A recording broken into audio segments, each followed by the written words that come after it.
E agora é a hora do nosso quadro SOS Saúde.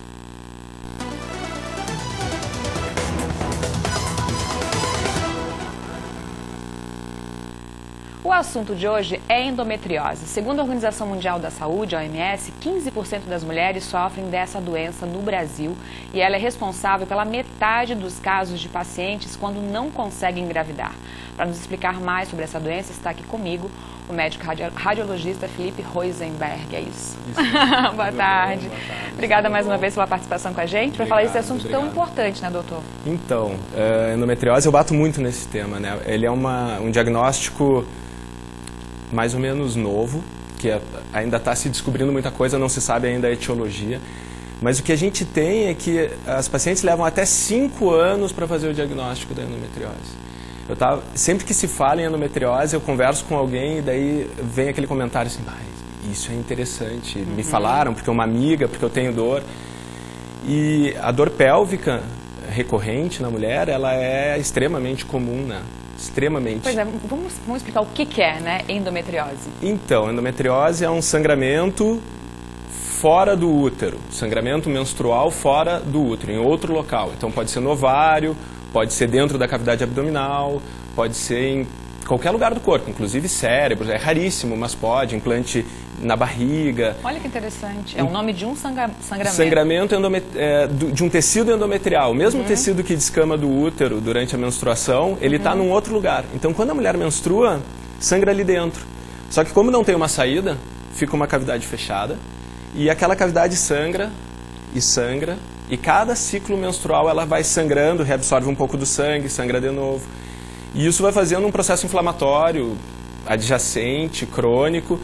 O mais comum é na pelve, né? Que é ao lado do útero, entre o útero, ovário, endometrioma, no ovário. Mas isso, então, a maior queixa que a gente vê é dor pélvica crônica. Toda mulher, mas muito prevalente, né? Dor pélvica, sente dor, sente desconforto. E durante anos isso era simplesmente dor menstrual, porque como o sangramento acontece durante a menstruação, confunde com a dor menstrual mesmo.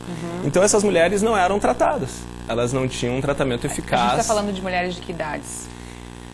Então, desde do início da menstruação até pós-menopáusica. É raro na pós-menopáusica, mas tem e é descrito. Então, todas as mulheres, de 13 a 65, 70 anos.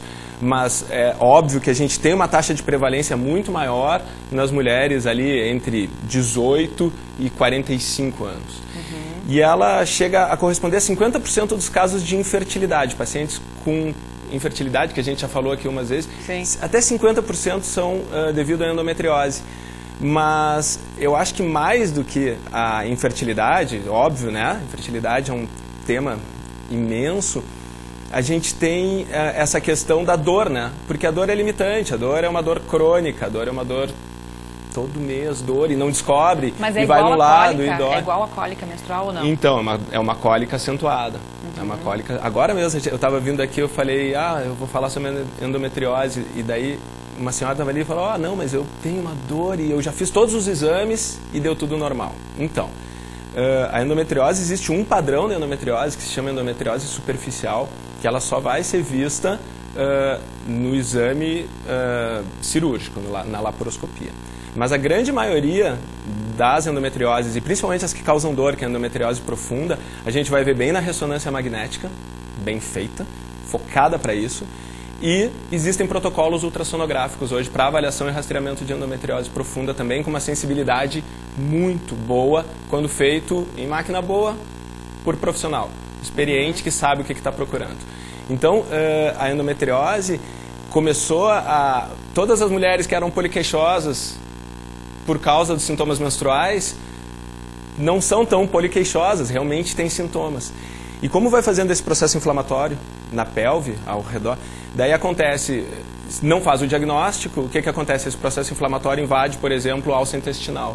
E daí é uma complicação imensa, invade o cólon, daí a mulher começa a ter sangramento anal por causa de uma invasão, daí a cirurgia já tem que fazer uma ressecção do intestino. E por que é tão difícil fazer o diagnóstico, né? Por que não se faz um diagnóstico tão precocemente? Então, é uma doença relativamente nova, ela não é nova, mas a gente vem trabalhando nela a questão de 20, 30 anos, os métodos diagnósticos vieram melhorando, então a ressonância, que é um método novo, criou protocolos específicos para endometriose e isso aí faz 10 anos, né? E a ultrassonografia, que vem entrando muito forte nisso, nessa avaliação, por ser mais fácil de fazer no ponto de vista de logística, de equipamento, tudo, de custo. Então, a ultrassonografia, o protocolo tem 5 anos. Então, é mais por ignorância nossa, ela sempre teve. Agora a gente descobriu, né? A gente estava falando antes do autismo. O autismo, na verdade, ele sempre teve presente, né? Agora é que a gente está fazendo o diagnóstico do autismo. Então não é porque a gente não sabe que não estava lá. Então eu acho que todo esse protocolo está melhorando o diagnóstico, está fazendo com que a gente tenha mais diagnóstico, melhores tratamentos. Mas é difícil. Ele não é um diagnóstico dado, assim. Doutor Felipe, fica mais um pouquinho com a gente, para a gente daqui a pouco encerrar o programa daqui.